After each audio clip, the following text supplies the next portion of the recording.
Buenos días a todos y bienvenidos a un nuevo vídeo estudio sobre este tema que estamos dando de la apostasía.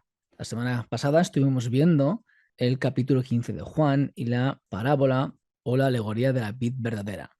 Hoy vamos a pasar a otras palabras de Jesús donde se puede percibir una mención sobre la posibilidad del acto de la apostasía. En este caso vamos a ver la palabra del sembrador que vemos en Lucas 8, 11 al 15, pero que también podéis ver en Marcos 4, 13 al 20 y en Mateo 13, 1 al 23. Haremos menciones de estas citas en alguna ocasión en este estudio. Bueno, pues sin ir más lejos, vamos a leer esto, como siempre lo hacemos, tranquilamente, y después vamos a explicarlo, ¿no? Dice así: juntándose una gran multitud y los que de cada ciudad venían a él, le dijo por parábola: el sembrador salió a sembrar su semilla, y mientras sembraba, una parte cayó junto al camino y fue hollada, y las aves del cielo la comieron. Otra parte cayó sobre la piedra, y nacida se secó porque no tenía humedad. Otra parte cayó entre espinos, y los espinos que nacieron juntamente con ella la ahogaron. Y otra parte cayó en buena tierra, y nació y llevó fruto a 100 por 1. Hablando estas cosas decía a gran voz: el que tiene oídos para oír, oiga. Y sus discípulos le preguntaron diciendo: ¿qué significa esta parábola? Y él dijo: a vosotros os es dado conocer los misterios del reino de Dios, pero a los otros por parábolas, para que viendo no vean y oyendo no entiendan. Esta es, pues, la parábola. La semilla es la palabra de Dios, y los de junto al camino son los que oyen, y luego viene el diablo y quita de su corazón la palabra para que no crean y se salven. Los de sobre la piedra son los que, habiendo oído, reciben la palabra con gozo, pero estos no tienen raíces, creen por algún tiempo, y en el tiempo de la prueba se apartan. La que cayó entre espinos, estos son los que oyen, pero oyéndose son ahogados por los afanes y las riquezas y los placeres de la vida, y no llevan fruto. Mas la que cayó en buena tierra, estos son los que con corazón bueno y recto retienen la palabra oída y dan fruto con perseverancia. Las palabras de Jesús en esta parábola identifican 4 tipos de personas. De la misma manera que vimos con la vid verdadera, ahora en esta parábola se identifican diferentes tipos de aspectos de una manera simbólica. En este caso vemos cómo se habla de un sembrador en el versículo 4, identificado después como el que siembra la palabra, y esto lo podéis ver en Marcos 4:14. La semilla en el versículo 5 es la palabra de Dios, en el versículo 11 nos lo dice, y después vemos 4 tipos de personas diferentes y su situación con relación a cómo han respondido ante la palabra de Dios. Esto es la semilla. Como dice Dale Moody, la traducción es mía, hay varias advertencias en los evangelios sinópticos sobre el peligro de que los discípulos se aparten, pero quizás el pasaje más claro es la interpretación de Lucas de la parábola del sembrador. Es asombroso cómo los dogmas preconcebidos ciegan a tantos del realismo de esta parábola, pasa ante sus ojos de tantas maneras, pero se niegan a ver lo que es tan obvio. Es por esta razón por la que vamos ahora a indagar más en este texto, pero antes de esto vamos a explicar algo importante acerca de las parábolas que creo que es necesario enfatizar, y esto es las implicaciones de las parábolas. Algunas personas hacen énfasis en el que el uso de las parábolas no se tiene que tomar literalmente y que la manera de expresarse de Jesús era para dar a entender ideas generales. Sin embargo, tenemos que entender que las parábolas fueron dadas por Jesús por un motivo, tenían un significado y por lo tanto representaban una verdad. Es por esta razón que Jesús daba la interpretación de la parábola para que los oyentes de estas pudieran ver las ramificaciones de lo que se está diciendo. El dar una interpretación indica que estas palabras tienen un significado detrás que es importante y que se le necesita prestar atención. Por lo tanto, las palabras de Jesús no se pueden echar por tierra o disminuir de ninguna manera sus repercusiones, ni tanto en la época ni tanto para nosotros hoy. Con esto dicho, vamos a pasar ahora al análisis exegético de esta sección, que es súper interesante. En esta porción de esta parábola se encuentran muchas ideas y conceptos que tenemos que analizar profundamente, como siempre hacemos aquí. Como se ha mencionado anteriormente, esta parábola es muy rica en su contenido y a menudo se ha ignorado la importancia de todas las palabras e ideas aquí expuestas por Jesús. De hecho, la posibilidad de la apostasía está también acentuada en estas palabras de Jesús. Por razones relacionadas con el tema que estamos dando en este estudio, vamos primeramente a centrarnos en la semilla plantada junto al camino y también después en buena tierra, para después entrar en otro tipo de semillas, puesto que son de gran interés para lo que se está exponiendo. Así que vamos a empezar con las semillas que son plantadas junto al camino, que es bastante fácil, ¿vale? Para esto vamos a ver las palabras que se mencionan junto con la explicación. Recordamos 8:5 de Lucas, el sembrador salió a sembrar su semilla y mientras sembraba una parte cayó junto al camino y fue hollada, pisada, y las aves del cielo la comieron. Y en Lucas 8:12 explica el Señor Jesús qué es lo que implica esta palabra o qué es lo que significa estas palabras. Dice, y los de junto al camino son los que oyen y luego viene el diablo y quita de su corazón la palabra para que no crean y se salven. Como ya hemos mencionado anteriormente, la semilla, en el versículo 5, es comparada con la palabra de Dios, versículo 11, ¿vale? Ahora Jesús nos indica que la palabra de Dios es sembrada, pero esta es pisada, hollada y comida después por las aves del cielo. Este tipo de escenario representa estas personas que oyen la palabra, pero que el enemigo interviene y les quita del corazón esta palabra para que no crean y se salven. Importante esta noción aquí expuesta, donde haremos más énfasis posteriormente, esto de creer y ser salvos. Aquí tenemos presente el caso de personas que han sido evangelizadas, pero que no han creído el Evangelio y que por consiguiente no son salvas. Este tipo de semilla y lo que implica es muy claro y creo que realmente no es necesario pasar más tiempo en esta sección. Es por esto que vamos a pasar a la siguiente sección, las semillas plantadas en la buena tierra, que aunque es obvio lo que implica y lo que significa, vamos a ver ciertas nociones que se nos expresan que también tienen mucha importancia. Vamos a ver primeramente los versículos uno al lado del otro, ¿no? Lucas 8:8, la parábola, que dice, y otra parte cayó en buena tierra y nació y llevó fruto a 100 por uno. Y luego la explicación, el versículo 15, más la que cayó en buena tierra, estos son los que con corazón bueno y recto retienen la palabra oída y dan fruto con perseverancia. Como se puede apreciar, la semilla que cayó en buena tierra nació y llevó fruto. Esta buena tierra representa a las personas que retienen la palabra oída y dan fruto con perseverancia. Sin lugar a duda, si el hábitat junto al camino donde cayó la semilla representa a personas que escucharon la palabra de Dios, pero no la creyeron y no fueron salvas, esta tierra representa a personas que sí la escucharon y fueron salvas. Sin embargo, cabe remarcar ciertos detalles acerca de estas personas que no debemos obviar. Primeramente, se habla de cómo estas personas, uno, retienen la palabra oída y dos, dan fruto con perseverancia. Aquí existen ciertas nociones que hemos visto con anterioridad tanto en Hebreos como en Juan. Esto es la importancia de la permanencia en la fe de las personas que están en el cuerpo de Cristo. Es por esto que vamos a ver la permanencia de las semillas plantadas en la buena tierra. Inicialmente se puede observar la utilización de la palabra catejo, que su significado va desde conservar a reparar, retener, poseer, tomar, ocupar, detener o impedir el paso. De hecho, en términos náuticos, se utiliza para dirigirse, navegar rumbo a, como podéis ver en Hechos 27:40, ¿vale? Ahí lo tenéis en la pantalla con esta palabra ahí, catejo, ¿vale? Ahora bien, en las dos otras utilizaciones de Lucas de esta palabra, nos centramos primeramente con el autor de este evangelio, se puede entrever cómo se indica este acto de retener algo o alguien de una manera constante, ¿vale? Esto es lo que tenemos que entender. Por ejemplo, esto lo vemos en Lucas 14, donde Jesús, viendo que las personas escogían los primeros asientos de la mesa, les habló de la parábola de las bodas, explicándoles que no tenían que ocupar el primer lugar.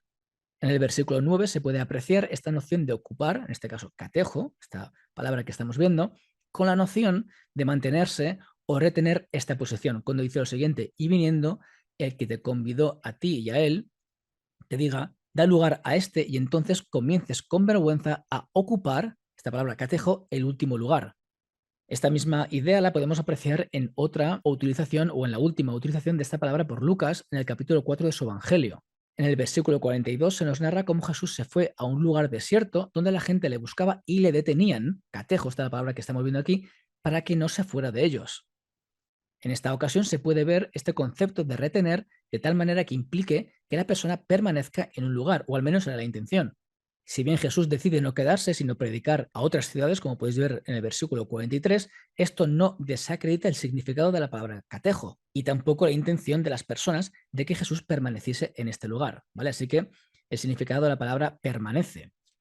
Así que este concepto, donde la palabra catejo implica retención de manera continua, también se puede ver y apreciar en otras partes de la palabra de Dios. Por ejemplo, en Romanos 1:18 se habla de cómo la ira de Dios se revela desde el cielo contra la impiedad e injusticia de hombres que detienen, esta palabra ahí es catejo, con injusticia la verdad. Por otra parte, también Pablo utiliza en Filemón 13 cómo le dice a Filemón que a él le gustaría retener palabra catejo, a Onésimo con él. Es más, la utilización de esta palabra por Pablo en sus epístolas tiene estas nociones de mantener o permanecer en el estado en el que están. Por ejemplo, en 1 Corintios 11:2 se habla de cómo él alababa a los de Corinto porque se acordaban de él y retenían, catejo, como podéis ver en pantalla en amarillo, las instrucciones como él se las entregó. En el capítulo 15:2 habla de la condición de retener, catejo, la palabra predicada cuando dice, por el cual asimismo, si retenéis la palabra que os he predicado, sois salvos si no creísteis en vano. Interesante también versículo. Seguimos. En 1 Tesalonicenses 5:1 también vemos lo mismo cuando dice examinadlo todo, retened lo bueno. Está sentido, este significado de mantener lo que es bueno. Se puede apreciar la condicionalidad de estas palabras, que también hablaremos más adelante, y cómo se pueden percibir ciertas similitudes con las palabras de Jesús en la parábola del sembrador. En 2 Corintios 6:10 también se puede observar este tipo de aplicación cuando habla de su testimonio diciendo como entristecidos, mas siempre gozosos, como pobres, mas enriqueciendo a muchos, como no teniendo nada, mas poseyéndolo todo. La palabra poseyéndolo aquí es catejo, por eso os he puesto el griego interlineal para que podáis verlo. Y como en las otras ocasiones, se puede apreciar esta noción de posesión, pertenencia, retención de algo que saben, en este caso que tienen.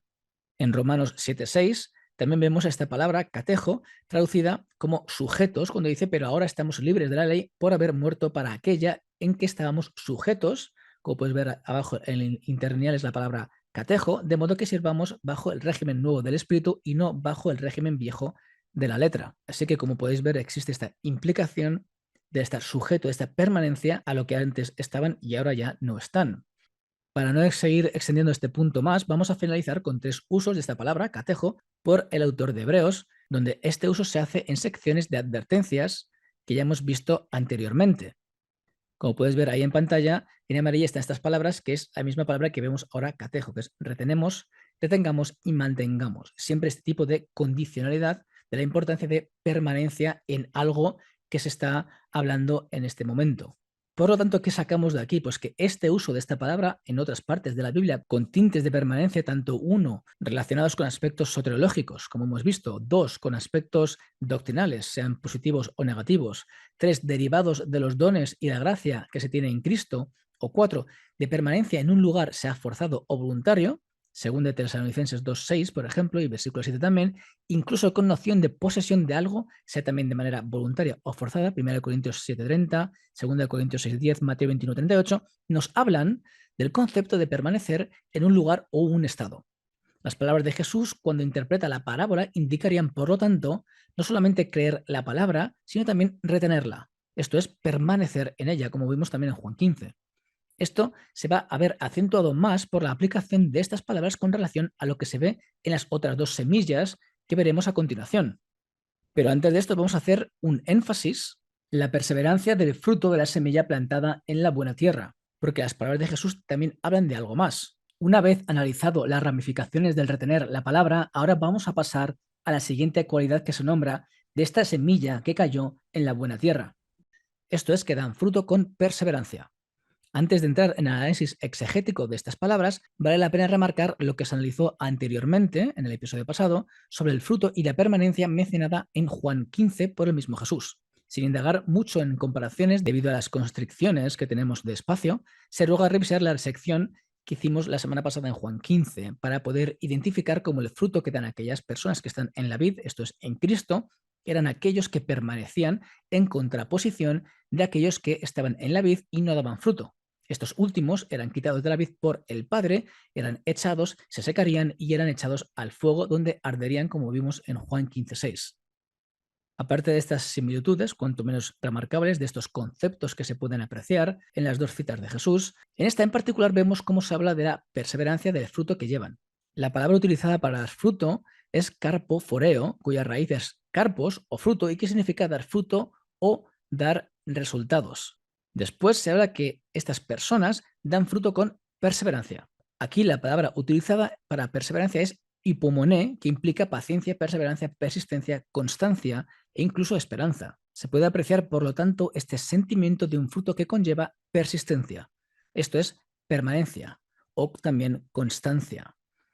Hipomoné, esta palabra que vemos aquí utilizada por Jesús, es utilizada únicamente en una ocasión más en todos los evangelios y mencionada por parte de Jesús y registrada una vez más en el Evangelio de Lucas. Esta mención la encontramos en el capítulo 21 cuando Jesús habla de las señales antes del fin. Después de hablar de una serie de señales que indicarán que estamos en los últimos tiempos, habla de cómo se nos entregarán a las sinagogas y a las cárceles, siendo llevados ante reyes y gobernantes a causa de su nombre, como podéis ver en el versículo 12.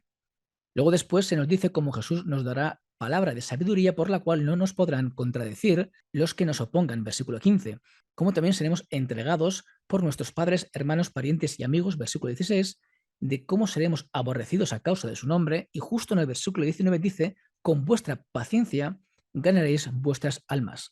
Bueno, pues la palabra paciencia es la palabra hipomoné, también denotando este tipo de acto por el cual tenemos que demostrar persistencia. Por cierto, he hecho una votación en el canal y también en Twitter para ver lo que la gente pensaba que implicaba estas palabras de Jesús, para que veáis cómo muchas veces algunas palabras se pueden malinterpretar de personas, ¿vale? Y aquí Jesús evidentemente no se refiere a salvación por obras, ¿vale? Eso era la pregunta, si era salvación por obras o no. Volviendo al estudio, además de esto, la palabra hipomoné también es utilizada en otras partes como frutos del espíritu producidos por cristianos.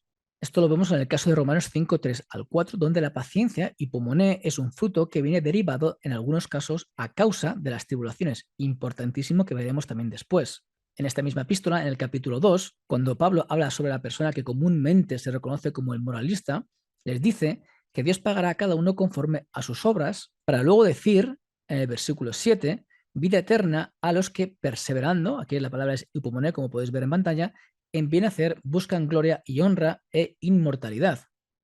En este sentido, hipomoné, perseverando, tiene estas connotaciones de permanencia, como podéis ver. Muy interesante para lo que estamos viendo, la utilización de las palabras por otros tipos de autores bíblicos. Para finalizar, y para no extender esta porción más, en Apocalipsis 14, 12, se relaciona la paciencia con aquellos que guardan los mandamientos del Señor y la fe de Jesús, como podéis ver en pantalla. Aquí está la paciencia hipomoné de los santos, los que guardan los mandamientos de Dios y la fe de Jesús. Algo muy interesante y remarcable.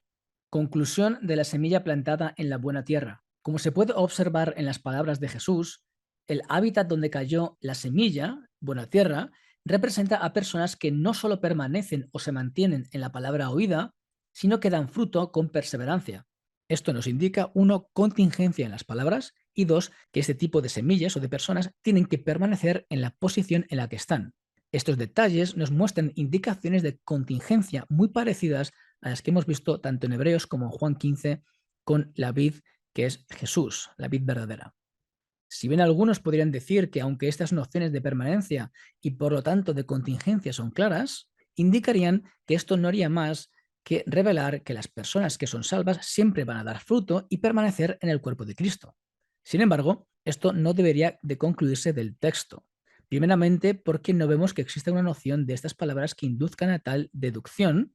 A lo máximo uno podría inferir este significado bajo su prisma o cosmovisión teológica en la que basan sus salvos siempre salvos, pero no se podría sacar este tipo de conclusión de estas palabras.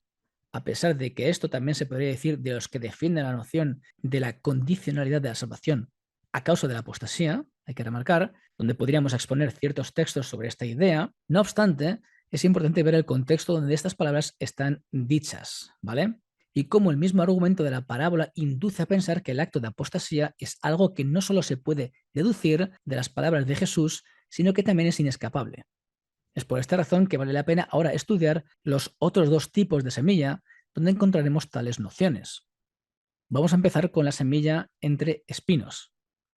En el versículo 7 se nos habla de la semilla que cayó sobre espinos y cómo los espinos que nacieron con ella la ahogaron. En el versículo 14 Jesús explica cómo la semilla se acaba ahogando por los afanes, las riquezas y los placeres de la vida. Una conclusión clara sobre si estas palabras implican una regeneración de estas personas y un acto de apostasía causado por los espinos de este mundo no es evidente en las palabras de Jesús. Por lo tanto, sacar una conclusión por la cual este hábitat donde la semilla cayó representase personas salvas no sería correcto. Al menos carecería de pruebas. Podría hablarse del caso del nacimiento de la semilla, pero esto lo dejaremos para más adelante. Lo único que podemos sacar en conclusión es que estas personas oyen la palabra de Dios. Sin embargo, tampoco se nos expresa si este oír de estas personas viene acompañado de fe. La palabra oír en griego es la palabra akouo, que tiene notaciones de escuchar, enterarse, hacer caso y comprender, pero no necesariamente de creer en el mensaje. Mucho del resultado de las implicaciones del oír, acompañado del creer con fe, tienen que ver con el contexto donde la palabra es utilizada. Por ejemplo, en Juan 7:40 dice lo siguiente: entonces algunos de la multitud, oyendo estas palabras, decían verdaderamente, este es el profeta. Aquí se puede apreciar esta noción de oír con fe. Sin embargo, en otras ocasiones, el oír tiene que ir acompañado de fe o conocer la palabra, como se nos dice, por ejemplo, por Jesús en Lucas 8:21, como puedes ver ahí, que dice, él entonces respondiendo les dijo, mi madre y mis hermanos son aquellos que oyen la palabra de Dios y la hacen. ¿Vale? Así que no está claro que siempre que se diga oír implique fe. Por eso dejamos este ejemplo de los espinos como algo que, entre comillas, estaría un poco en el aire, ¿no? De hecho, cuando se hace una búsqueda de palabras, akuo para oír, logos para palabra y theos para Dios, existen también esta noción que no siempre el oír va acompañado de fe. Esto lo vemos, por ejemplo, en Hechos 15:7, donde dice, y después de mucha discusión, Pedro se levantó y les dijo, varones hermanos, vosotros sabéis, como ya hace algún tiempo, que Dios escogió que los gentiles oyesen por mi boca la palabra del Evangelio y creyesen. Así que aquí también vemos como no está del todo claro. Aquí podéis ver la palabra logos como palabra, Dios, theos y oyesen, pero que no es explícitamente claro que van a, todos a creer, evidentemente. De hecho, si vamos al mismo Evangelio de Lucas, en el mismo capítulo, en el versículo 10, Jesús mismo habla claramente de que no siempre que se oye se entiende cuando dice, a vosotros os es dado conocer los misterios del reino de Dios, pero a los otros por parábolas, para que viendo no vean y oyendo no entiendan. ¿Vale? Así que podéis ver cómo este concepto de oír no siempre implica creer con fe, ¿vale? Ahora bien, también no sería descabellado de hablar de los afanes como algo que pudiera ocurrir a personas que creen en el Mesías. ¿Vale? Lo digo por la otra cosa que dice ahí de los afanes de este mundo. ¿Por qué? Porque la palabra que vemos aquí utilizada por afanes, en esta parábola con las personas que están o que nacen las semillas entre espinos, es la misma que es utilizada por Jesús en Lucas 21:34, cuando dice, mirad también vosotros mismos que vuestros corazones no se carguen de glotonería y embriaguez y de los afanes de esta vida, y venga de repente sobre vosotros aquel día. Arriba podéis ver afanes, merimma, en Lucas 8:14, con referencia a las semillas que nacieron con los espinos, y abajo podéis ver merimma también abajo en Lucas 21:34. ¿Por qué esto es importante? Porque en el contexto de Lucas 21:34 se puede ver que habla de personas que son creyentes, porque en el versículo 36 les dice, velad pues en todo tiempo orando que seáis tenidos por dignos de escapar de todas estas cosas que vendrán y de estar en pie delante del Hijo del Hombre. A pesar de todo esto, como no existe una clara definición sobre el estado soteriológico de estas personas, y tanto en Mateo 13:22 como en Marcos 4:19 enfatizan que la palabra se hace infructuosa, creo que lo mejor sería no especular sobre este tipo de personas. Es por esto que lo mejor será pasar al siguiente tipo de hábitat donde la semilla cae, donde en este caso sí que se nos habla claramente del tipo de personas que son. En el versículo 6 se habla de una semilla que cayó sobre piedra. Nació, pero se secó porque no tenía humedad. Después, en el versículo 13, Jesús nos explica que esta semilla que cae sobre la piedra nace y esto representa que las personas reciben la palabra, creen por algún tiempo, pero se apartan en el tiempo de la prueba. En esta sección se mencionan muchos detalles que son cruciales para poder establecer sobre qué tipo de personas se está hablando. ¿Vale? Esto es interesante. Primeramente, se ve algo importante acerca de estas personas que vale la pena remarcar con relación a la palabra. Y esto es que la reciben con gozo, como podéis ver en pantalla. Dice, los que sobre la piedra son los que habiendo oído reciben la palabra con gozo. Por cierto, pequeño paréntesis, para las personas que se adhieren a la teología reformada, existe una pequeña discrepancia a la hora de exponer cómo personas que no son regeneradas pueden recibir la palabra con gozo. Ahí lo dejo. Interesante. Bueno, también siempre se puede inducir a que se habla de la famosa gracia evanescente, ¿no? Ahí lo dejo para los que le interese. Ahora bien, volvemos al versículo. Ya hemos visto que reciben la palabra con gozo. Ahora bien, cuando se hace una búsqueda de la palabra reciben, que es de homai, junto con la palabra logos, que es la palabra, y junto con gozo, jara en griego, cuando se hace una búsqueda de estas tres palabras en la Biblia, nos encontramos que solo en un lugar más este tipo de palabras aparecen juntas en un mismo versículo, y esto se hace con referencia a personas que son regeneradas. ¿Vale? Esto es importante para entender cómo se utilizan este tipo de palabras, en qué contexto y qué puede implicar. Esto lo vemos en 1 Tesalonicenses 1:6 cuando dice, y vosotros vinisteis a ser imitadores de nosotros y del Señor, recibiendo la palabra de homai, la palabra, que es en griego logos, en medio de gran tribulación, importante esta palabra que veremos después, con gozo del Espíritu Santo. Gozo es la palabra jara, ¿vale? Que es lo que estamos viendo hasta ahora. ¿Qué nos indica esto? Pues que el recibir la palabra con gozo tiene connotaciones de personas regeneradas. Por ejemplo, también vemos este tipo de sentimiento en otros lugares, como en Primera de Tesalonicenses 2:13, donde se expresa también esta noción de recibir la palabra de Dios y cómo ésta actúa en ellos creyentes, ¿vale? Esto lo podéis ver aquí en Primera de Tesalonicenses 2:13, cuando dice: por lo cual también nosotros, sin cesar, damos gracias a Dios de que cuando recibisteis la palabra de Dios que oísteis de nosotros, la recibisteis no como palabra de hombres, sino según es en verdad la palabra de Dios, la cual actúa en vosotros los creyentes. Aquí he señalado en amarillo, donde las palabras que vemos aquí en Lucas 8 también aparecen aquí en Primera de Tesalonicenses 2:13. Y abajo lo podéis ver en el interlineal. Así que veis cómo, por ejemplo, este recibir la palabra es de algo que ocurre a personas que son creyentes, y que nadie dudaría que en Tesalonicenses habla también de personas regeneradas. Quizá para algunos esto no sea una prueba concluyente, pero el hecho de recibir la palabra con gozo es de gran importancia y no se puede dejar de un lado. Como dice John Nolan, la traducción es mía, Lucas cambia el verbo de Marcos por ellos reciben a dejontai y así crea una frase con el siguiente: la palabra, esto es logos, ¿no?, que en otros lugares indica regularmente una respuesta creyente a la predicación del evangelio, o con fe, ¿no? Y pone aquí unas citas que podéis ver: el gozo es la respuesta correcta en cuanto a esto. Y pone más citas aquí con relación a lo que está hablando. Aparte de esto, vemos también cómo existen otras indicaciones en las palabras de Jesús de que se está hablando sobre personas que han sido regeneradas. Aunque algunas personas digan que esta sección no habla específicamente de la salvación, sí que existen nociones claras en las palabras de Jesús, como vamos a ver ahora. En el versículo 12 dice concerniente a la semilla que cayó junto al camino. Y los que junto al camino son los que oyen, y luego viene el diablo y quita de su corazón la palabra, ver esto que dice ahora, para que no crean y se salven. Como se puede observar, se puede indicar que en esta sección se está equiparando el creer con la salvación. En este caso, Jesús lo está equiparando aquí. En este sentido, vemos cómo se nos habla que estas personas creen por algún tiempo, pero que a causa de las pruebas se apartan. Como dice A.T. Robertson, aparentemente son sinceros y han dado un verdadero comienzo en la vida de fe. La traducción es mía.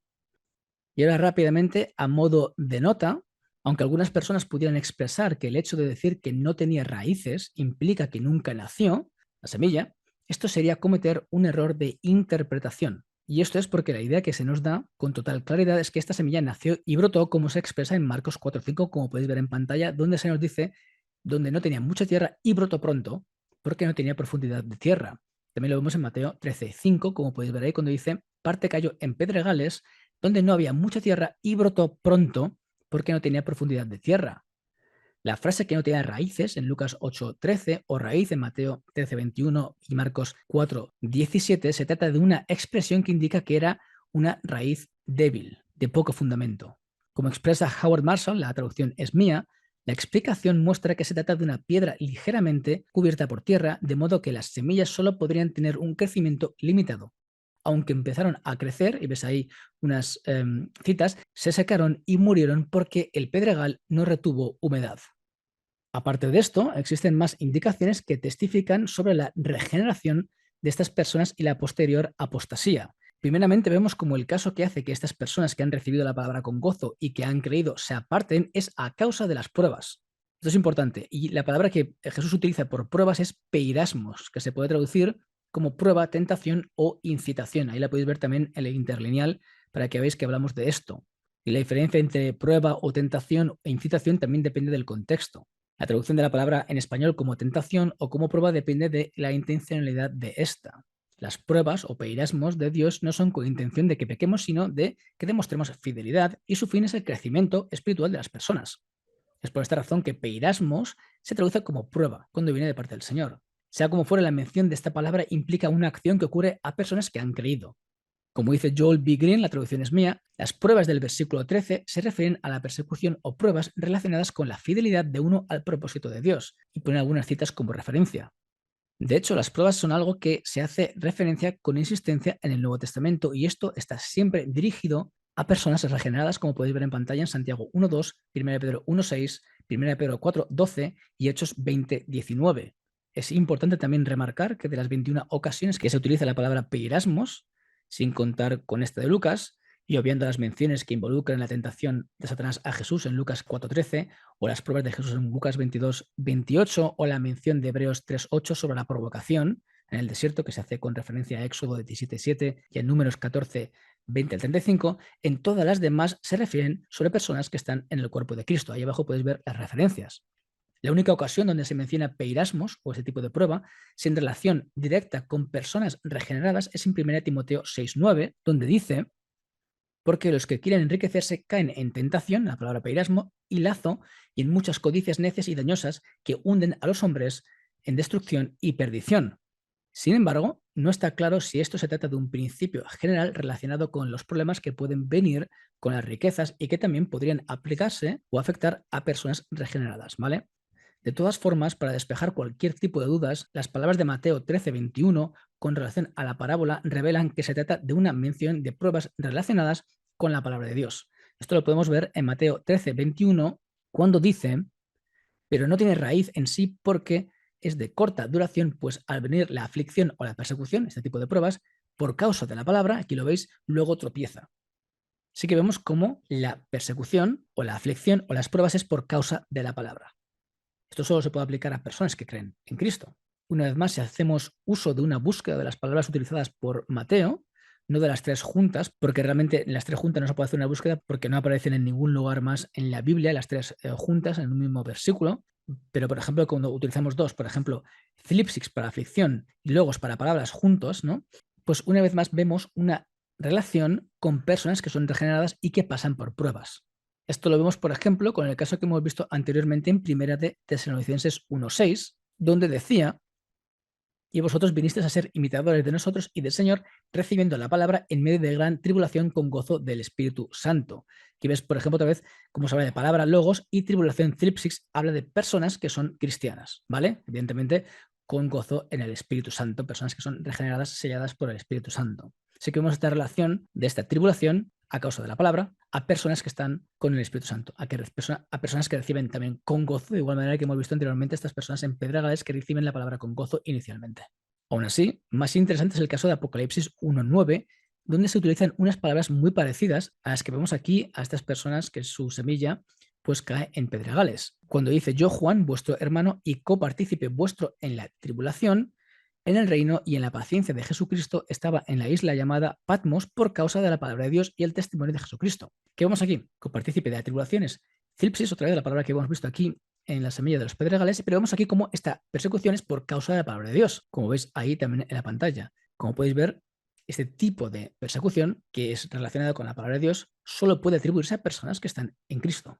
De hecho, la morfología, por causa de la palabra, es exactamente igual en Mateo 13:21 y Marcos 4:17, donde vemos cómo se habla de estas palabras, con lo que vemos aquí en Apocalipsis 1:9, como podéis ver en pantalla. Se trata de lo mismo, diaton logón a causa de la palabra, y aquí también igual, y luego también veis la palabra pues tripsis de tribulación o persecución, ¿vale? Como se puede apreciar, existen detalles inequívocos a la hora de diferenciar a este tipo de hábitat donde cayó la semilla con personas que una vez fueron salvas. Es por esta razón que vemos cómo el argumento sigue en aumento cuando se expresa en qué culmina su falta de fe. Este detalle lo vemos cuando dice: creen por algún tiempo y en el tiempo de las pruebas se apartan. La palabra utilizada en Marcos y en Mateo es escandalizo, como podéis ver ahí en pantalla. Esto es, que dejan de creer, caen en pecado y otras. Sin embargo, la palabra que utiliza Lucas es una palabra a la que estamos todos muy familiarizados, que es la palabra afistemi. Cuando dice se apartan, es esta palabra que implica este acto de apostasía. Como dice John Nolan, la traducción es mía, los tiempos de prueba pueden adoptar muchas formas. Lucas saca a relucir la apostasía implícita en escandalizontai de Marcos, luego tropiezan, con su uso de afistantai, se apartan, que en la Septuaginta se usa con frecuencia para alejarse de Dios. Estaban con Dios y se alejaban de Dios. Este acto de apostasía que hemos visto en este estudio con mucho detalle. En otras palabras, Jesús nos está diciendo que estas personas que han creído por un tiempo apostatan en el tiempo de la prueba. Estas pruebas tienen que ver con la palabra de Dios, causadas por la palabra de Dios. Estos tipos de detalles que se nos dejan indican una clara expresión de la posibilidad de la apostasía entre personas que han sido regeneradas. Aunque todo este tipo de argumentos serían suficientes para terminar con esta sección, creo que es necesario nombrar un detalle más acerca de esta parábola, que aunque no sea conclusivo, sí que es interesante abordarlo, y esto es el nacimiento de las semillas. Un detalle muy importante que nos deja Jesús en esta parábola es el caso de la germinación de la semilla en los corazones de las personas. Si bien en el versículo 5 se nos habla de cómo la semilla que cayó junto al camino fue directamente hollada, esto es pisada y comida por aves del cielo, las demás semillas nacen, como podéis ver en pantalla subrayado. Aunque algunos podrían argumentar que la semilla que cayó sobre espinos no nació y que la referencia es que fueron los espinos que nacieron junto a ella, algo que realmente no se puede extraer del texto, no hay dudas en absoluto que la semilla que cayó sobre piedra sí que nació. Esto denota la influencia de la palabra de Dios en estas personas. No solamente cayó, sino que gestó en sus corazones. Es por esta razón que cuando se habla de las personas que la semilla cayó en el camino, junto al camino, se hace un énfasis en el que el diablo arrebata y quita la palabra de sus corazones para que no crean y se salven. Esto podría indicar que el hecho de que la semilla nazca en sus corazones implicase que la palabra fue aceptada y por lo tanto estas personas creyeron y fueron salvas. Algo que, una vez más, afianza el argumento de cómo se trata de personas que aceptaron la palabra de Dios. Así que con esto concluimos la palabra del sembrador. Como hemos podido analizar en esta sección de Lucas, en la palabra del sembrador nos encontramos con otra ocasión donde se nos habla sobre la posibilidad de la apostasía. Aunque se trate de una parábola, no debemos de tomar a la ligera las palabras de Jesús. Recapitulamos, por lo tanto, lo que se nos explica en esta parábola. Existen 4 tipos de hábitat donde la semilla cae. En uno de ellos, la que cayó junto al camino, la semilla no nace, sino que el diablo quita del corazón la palabra para que no crean y se salven. También vimos cómo existe una semilla que cayó sobre espinos, pero cómo son ahogados por los afanes y la riqueza y los placeres de la vida y no llevan fruto. Aunque existe total claridad en cómo la semilla primera se trata de personas que no creyeron en el Evangelio, la segunda semilla, esta que cayó en espinos, deja abierta la posibilidad y es por esta razón que no se puede concluir algo explícitamente. Sin embargo, los 2 últimos casos son clarísimos. La palabra que cayó en buena tierra habla de personas que han sido salvas sin lugar a dudas. No solamente estas personas han aceptado la palabra de Dios, no solamente la semilla nació en ellos, sino que retuvieron la palabra oída, con las implicaciones de retener como algo continuo, como hemos visto en este estudio. Y también dieron fruto con perseverancia, algo también que implica continuidad. Por otro lado, vimos cómo existe una semilla que cayó en la piedra y que nació. Sin embargo, esta se secó porque no tenía humedad, es decir, estas personas creyeron, recordando las implicaciones del creer con la salvación que vimos en el versículo 12, pero a causa de las tribulaciones, que hemos visto que se trata de algo relacionado con personas regeneradas, apostataron de su fe. Por lo tanto, las palabras de Jesús en esta parábola reflejan este sentimiento de la posibilidad de la apostasía que hemos visto de manera continua en el libro de Hebreos, junto con el ejemplo de Jesús y la vid verdadera en Juan 15. Con esto terminamos el episodio de hoy. Espero que haya sido de bendición y de ayuda. Y como siempre digo, si tienes algún tipo de preguntas, pues podéis escribir un mensaje, dejar un comentario o mandarme un email. Muchas bendiciones y hasta la semana que viene, que vendremos con más ejemplos de Jesús y la posibilidad de la apostasía.